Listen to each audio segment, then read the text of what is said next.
What's up, everybody? Welcome back to Pat Moriarty Surf. On the docket for today, we'll be discussing the 5 biggest mistakes that beginner surfers make. So if you get any value from this video, please make sure to like and subscribe. It goes a long way in helping me out. Now, let's get to it. Mistake number 1 that all beginner surfers make is inefficient paddling. Beginner surfers will twist and turn on the board instead of remaining calm, cool, collected, and straight, and just paddling with their arms. They try and wiggle about, and they really go nowhere with this paddle style. Biggest mistake number 2, choosing the wrong board.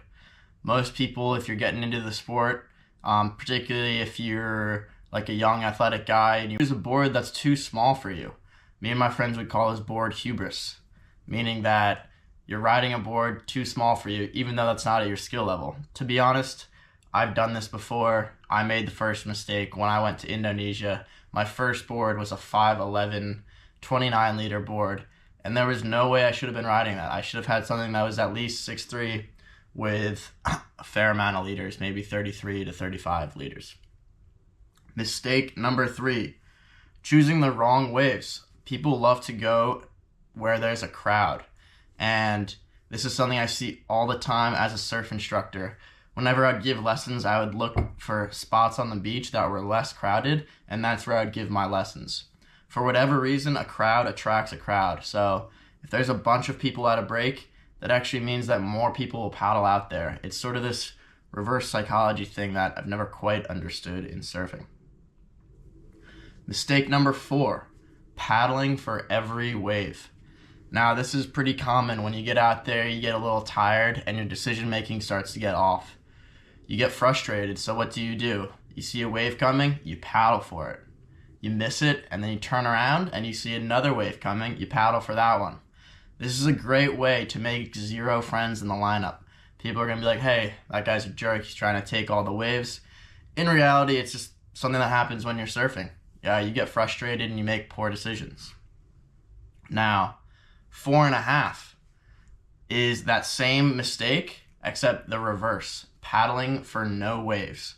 So this is super common with people who are a bit too timid out there in the water. People have not enough self-confidence. They feel like they don't deserve to be out there because they're new to the sport. So they sit on their board and don't paddle for any waves, but the reality is you're not going to get any better doing that. So you got to find this good middle ground. Mistake number 5, looking at the person you're about to run over on the wave. So particularly when you're a beginner surfer, your body goes where your eyes look. So if you look somewhere in the water, that's where you'll go. Now, it's so common to see people pop up on a wave. They set their line for where they're going, and there's nobody there except for one person about 20 meters out. And what do? They stare at that one person, and they just ride right into them. It happens. But yeah, so if you're a beginner surfer, I'd recommend you can see people in the periphery of your eyes, but make sure you set the line where there's no people and you can dodge everyone. Alrighty, that concludes it, guys. That's top 5 mistakes beginner surfers make. Thanks for tuning in, and I'll see you next time.